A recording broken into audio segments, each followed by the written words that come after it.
Hi, it's Laura at Aquamarine18, Tarot and Books. Thanks for stopping by my channel today. Welcome or welcome back. As you'll know from the title of this video, this is a deck review, including a full flip through of a deck that I absolutely love, the Great Lakes Tarot by David Wilson. My friend Sarah gifted me this deck, and I'm so happy that she did because I have fallen in love.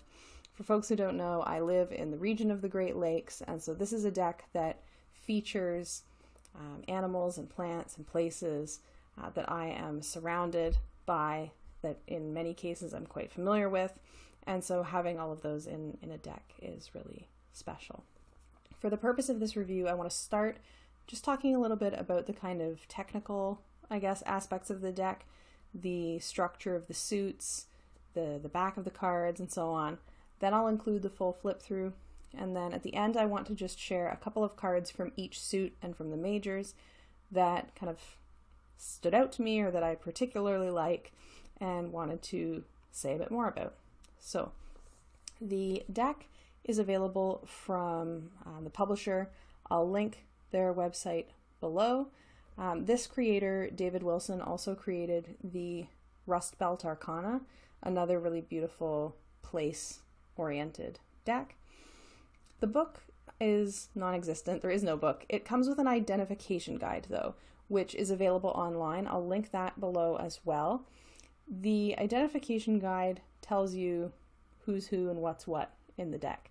As you'll see, the deck includes a lot of plants, animals, and in some instances, particular places in the Great Lakes region, and so the identification guide is really useful for knowing what is being depicted. Particularly, I think if you're someone who's not from this region or familiar with this region, it would be really, really helpful. The deck comes in a hard, sturdy two-piece box.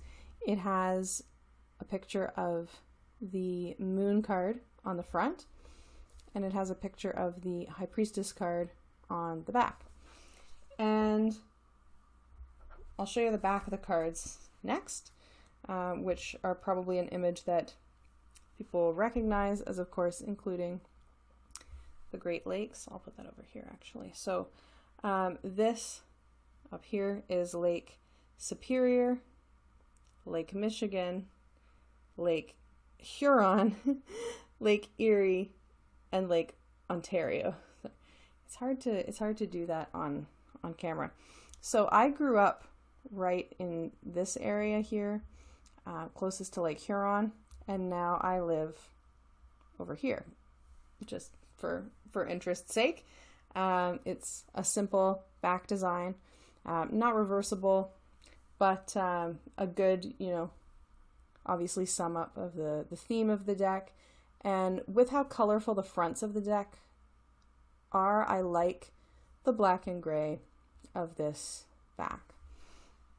Now, the deck is not this thin. I've just separated sections out, so this is the majors, just so folks know. The cardstock is a smooth, sturdy. It feels like the Superior Smooth from Make Playing Cards, which is what I printed my own deck on, is what this feels like to me. And so the way that this deck is structured in terms of color coding is quite interesting. The majors are all different colors, as you can see there. And then the minors are color coded. So the wands, for example, are pink, the swords are yellow, the cups are greenish, and the pentacles are blue. And I'll be showing some cards from each, and of course a full flip through. Something that's a really nice touch, I think, that they've done in this deck is that each of the minor suits, as you go through them, the color becomes more and more saturated. So you can see here, this is the ace, and back here is the king, and it gets more and more intense of color as you go. So another example would be the pentacles. They all do this. You can see how the color changes as you progress throughout the suit. I think this is a really nice touch because it gives an added layer if you were laying out something like a 9-card spread. not only does the color coding give you a sense of what's there, like if you see a lot of blue, you know that it's a lot of pentacles, for example, but also, you know, a lot of really light cards could mean a lot of aces, twos, and threes. A lot of darker color cards could mean a lot of court cards. So that's a nice dimension to the deck, I think. As you've seen, there is a very small black border around the images, and the images are all, you know, shades of one color, like shades of blue and black, and then the cards have the text on the bottom. The minors are actually Roman numerals, which is interesting. I feel like often it's the majors that are Roman numerals, but in this one, the minors are Roman numerals and the majors are also Roman numerals. So they will always have the title and the number all at the bottom, easy to see, which is good because the imagery in this deck is quite non-traditional. I would say that this is not a Smith-Waite deck, though there are certainly hints towards Smith-Waite meanings. It's also not quite a pip deck, though certainly there's ways in which I personally would read the minors more in a way that I would read the minors of a pip deck numerologically and based on suit. So that's another interesting thing about this deck. So I want to show the full flip through next, and once the flip through is done, I want to show a couple of cards from each and just talk about why I like them, because I think that the creator has done a great job of pairing images with card meanings. I do think that some of them would be quite challenging. It's not a beginner deck, particularly if the species are not familiar to the reader, but I'm absolutely in love with the artwork in this deck. So check out the full flip through.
And I'm back. So here I just want to share a couple of the cards that I either just really like or stood out to me for a particular reason in terms of the pairing of the image and the meaning, or where the depiction means something to me personally to give a sense of the deck. So the Fool is an interesting one. I didn't know at first what I thought about this Fool, standing here in the water with bags of garbage, and you can tell that there's garbage floating in the water in this image as well. And the identification guide taught me that this is based on trash fish, and this is someone who goes out in a kayak picking up trash and cleaning up the lakes. And I think that that is fantastic as a card and as something to celebrate that kind of work and that kind of daily effort and journey to clean up the lakes. So I think that that's really special. I mentioned before that the back of the box, excuse me, is the High Priestess. And this is an image that I just love. I think it's beautiful. And this really looks like places very near where I live. I know that this is based on a specific location, but it really looks like the rocky islands of the Canadian Shield around where I live in the Kawartha Lakes region. I have spent a lot of time and spend a lot of time on places that look very much like this. And as an image for the High Priestess, bringing to mind kind of contemplation, you have the moon there, the sacred. This is beautiful to me. I love the Empress as a approach to depicting a card that I don't often love. I think that this depiction of a full plant, root and all, is really beautiful. It gets at the creation aspect of the Empress and the connection to nature aspect of the Empress, hands in the dirt with the plants. I love this. I love the Emperor. This looks like the willow tree that I used as the Sol card in my Arboreal Ogham. There's a willow tree near my house that I have a close working relationship with, and this Emperor, reminds me of that and is beautiful. I could show you all of the cards in the majors, really, but I love the pair in the Lovers. I really like the use of the pickerel frog as the Wheel of Fortune, which I hope you can see. There's a frog's life cycle depicted there, from eggs to tadpole to the adult pickerel frog, which I think as a wheel is a really beautiful depiction. You get the round imagery in the sense of cycles from that card in a really beautiful way. I think, what better symbol of the Hanged One and that kind of time of contemplation and pausing and getting a new perspective on things than taking a hike by yourself. Perfect. I love so many of these. The Trash is the Devil. The fish on the tower is a sturgeon. Sturgeon are very large, and I think sturgeon makes sense as a tower because the sturgeon are very threatened. Sturgeon in the Great Lakes are very threatened, and there are species of sturgeon that are extinct because of human behaviors towards them. And so I think that that is a good depiction for the tower. I think that this orientation is very interesting. Like, you would think that you would want the picture to go this way because of the bottom of the water there, but this gives obviously the visual of something standing upright like the tower, which I think is a really cool choice. And I Love these. I love the birds on the world card too. Very cool. Again, I did the flip through, so I don't want to dwell on every card or I'll be here for, you know what my reviews are like. I want to go to the cups next. I think that the cups I think might be the most challenging suit, you know, particularly for folks who are not very familiar with fish, because you'll have seen from the flip through that, you know, unless you know the differences between these fish, these cards kind of all look very similar, right? Except for the saturation of the color. Again, they're not really pips because in no way does the number of fish reflect the number of the card. Like you can see, you know, the 2 and the 3 have very, very similar placements. They look very similar. They're not the same fish, but they look very similar.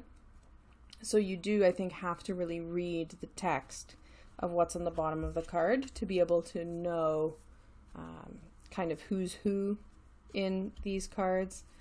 Certainly the lamprey eel is a pretty obvious one that is hard to mistake for really anything else, which is on the 4 of Cups. And the lamprey eel are interesting.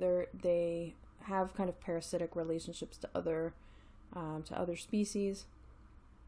And again, you can see, you know, there's not 4 of them because it's the 4 of Cups. But I think that with some thinking in terms of the 4 of Cups, you could probably make a connection to the lamprey eel. But again, it's a deck I think that takes some study, and it's one that really appeals to me and works for me, and that I really am enjoying exploring and working with, because I'm just coming out of a year of pretty intensive reading about the ecology of this region in the context of my candidate studies for Druidry.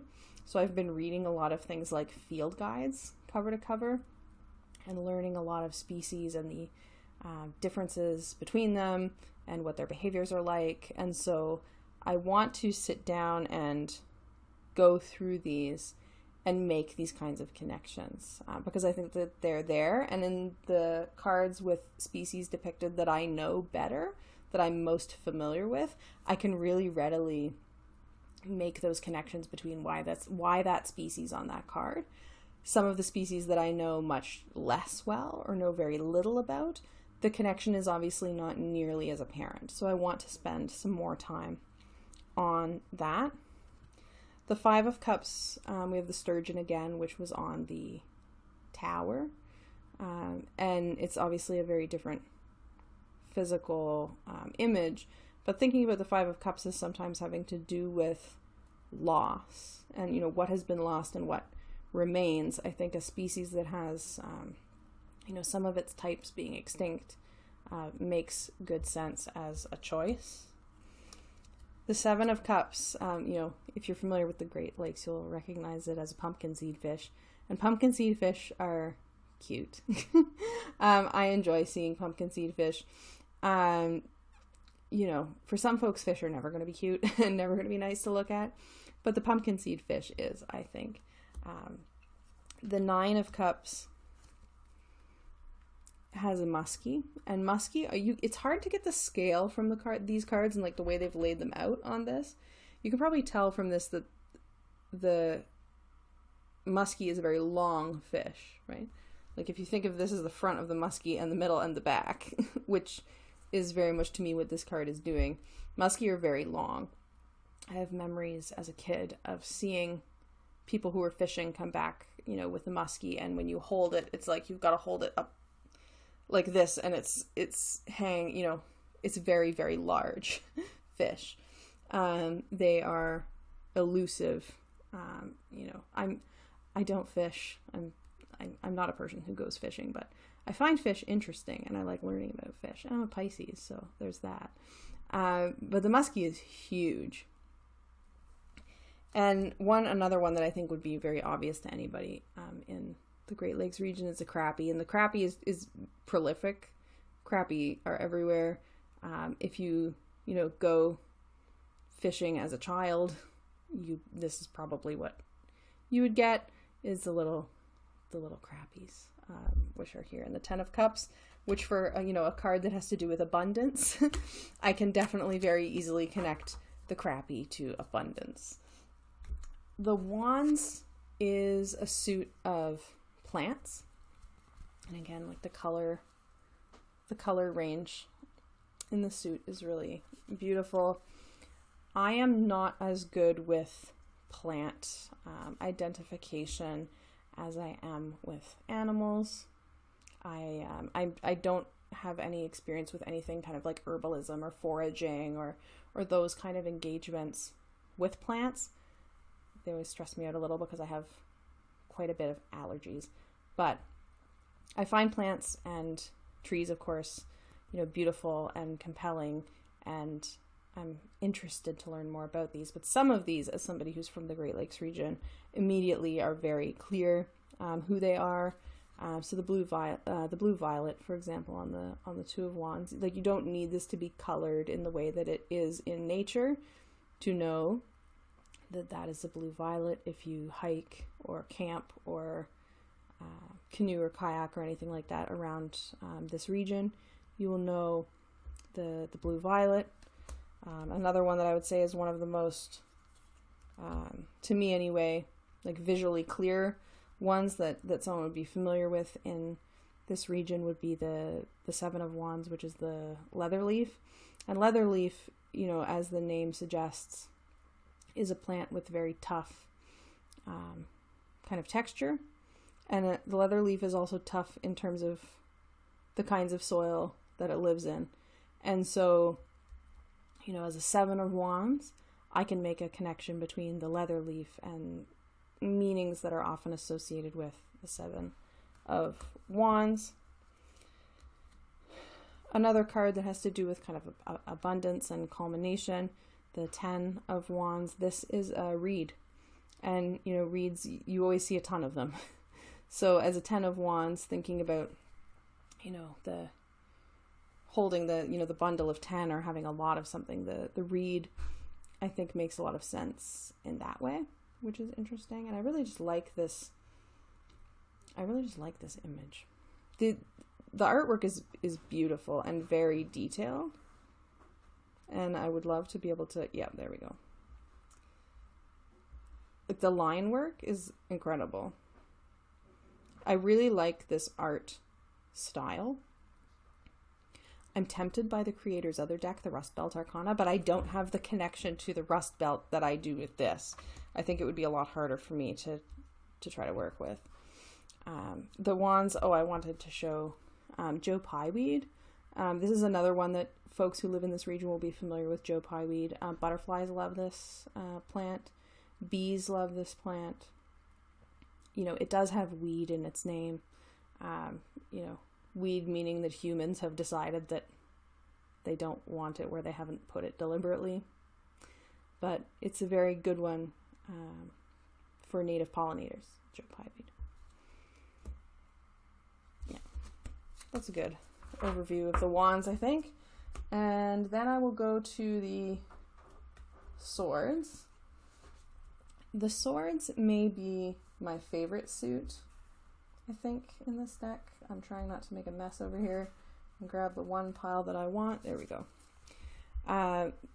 The wands, or sorry, excuse me, the swords. The swords may be my favorite suit. The swords are an array of different kinds of animals, which is interesting. I feel like I might have expected, with the cups being fish and the wands being flowers and plants, that maybe the air suit of swords would be birds specifically, but it's not. It's a range of different types of animals, some of which are birds, many of which are actually not. So the Two of Swords is a moose, which is interesting. I think of the Two of Swords sometimes as being a bit of a stuckness, between two directions. Moose are scary. If you've never seen one, moose are very, very large, and moose charge. So moose certainly in some sense will make you pick a direction to go in, because you're not going to outrun the moose. You have to kind of dodge it if a moose is coming at you. Their eyesight is not their strength, but you don't want to be in the path of a moose because, oh my goodness, very large. I'm a little bit too far south to be somewhere where moose are really regularly living. Occasionally, moose will wander this far south.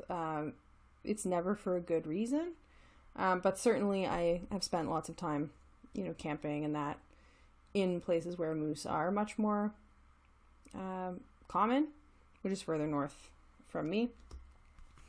The great blue heron, which is a 3 of swords, was actually just picked as the official bird of the city that I live in, which is interesting.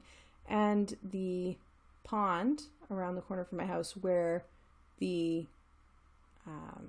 particular willow tree that I'm connected with lives also has a great blue heron there, who I very much enjoy watching fishing in the pond. They're extraordinary to watch, and to watch them take off with their massive wingspan. They're beautiful, beautiful birds. Another one that you don't want to get on a bad side of is the snapping turtle. Snapping turtles are incredible and also large. There's a lot of large animals in this suit. A lot of small ones too, but the snapping turtle is, I really like his facial expression here. And this very much is like what a snapping turtle personality is like to me, is this face. Like, the 6 of Swords. The 6 of Swords is my favorite minor arcana card, just in general. And the loon is my favorite bird. And I have a close, working relationship with loon. Loon turns up in the west with the water in my daily sphere of protection ritual. A loon call and the sound of loons is one of my most favorite things to hear, and not just in the Great Lakes, but on the many lakes around where I live. That's a bit north of the Great Lakes now. Certainly at least north of Lake Ontario is where I live now. There's lots of little lakes around where I live, and most of them have nesting pairs of loons on them. And, seeing them in the sunset is very special, and hearing them, it's a very eerie kind of call that is really kind of emblematic of this region, I think, to hear that sound. Who else will I show? I love seeing otters too. Kingfisher. Kingfishers are really fun birds to encounter when you're out kind of kayaking or canoeing, because kingfisher will follow you. And they'll kind of go a little bit ahead of you, and then they'll let you paddle past, and then they'll go a little bit ahead of you again. Like they're kind of interested in, as I understand it, they're kind of interested in like herding you away from their spot. They really are interesting to watch fish. They will fly down from quite high up and skewer a fish and take the fish away. They nest near the edges of rivers and creeks, and they're beautiful, beautiful birds to watch. They are bright and they stand out, even though they're not very big. That's the kingfisher, and that's the swords suit. I love the swords suit in this deck. And then finally, I'll show a couple from the pentacles, which again is blue. It's interesting color choices in this deck. This being blue and the cups being more greenish are almost reversed from what I would instinctively pick. That's also partly because I'm a druid, and in my druid order, the associations of colors and elements are such that water would be blue and earth would be green. But beautiful. The pentacle suit has to do with human engagement with nature, or humans in nature. Humans are a part of nature, obviously. We shouldn't talk about that as if humans are not animals. They are. But this means that the suit depicts things like camping. And I love camping. There's a nice tent. And this could really be anywhere in the region. There's lots of places to go. And camping is one of my favorite pastimes. Some of the cards do depict really specific places. This is Sleeping Bear. Sleeping Bear is a park that is in Michigan, and it has this dune. This is sand dunes, and you can climb them, and you can go hiking along them. There's, lots of interesting geological features in Sleeping Bear Park. If you ever get the chance to go there in Michigan, definitely go there. It's a very cool place to visit.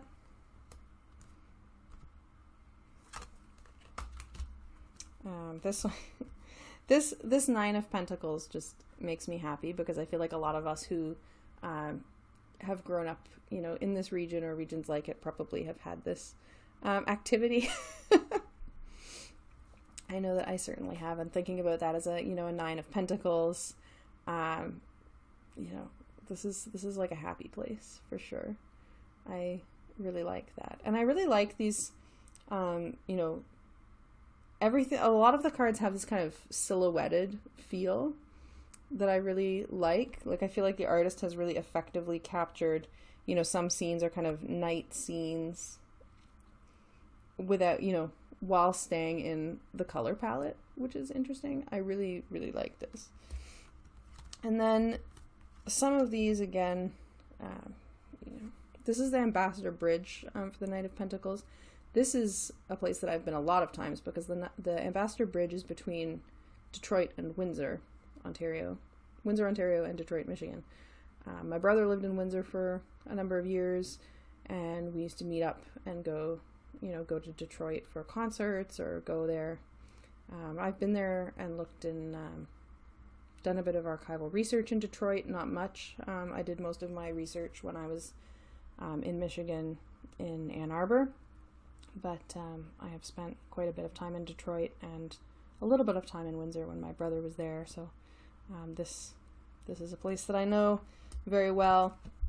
This could be very near where I grew up. There are a lot of these wind turbines now, gathering wind power, and I grew up near the St. Clair River, which has a double bridge over it and through which barges come quite frequently. So this is a deck, of any deck in my collection, that really feels like home, because it depicts the region that has been my home for the very, very, very, very vast majority of my life. I've spent kind of, 3 months here and 3 months there, not in the Great Lakes region, but other than that, my 35 years of life have been spent here. And as a Druid who, a big part of my personal practice has to do with connecting with and learning about and, living in better relations with the others who live here, animals and plants and so on. This deck is really special, and I think is a beautiful celebration of this region. So love it. Thank you so much for watching my review. Do you have this deck? Have you worked with this deck? Let me know in the comments below, and I'll see you again soon.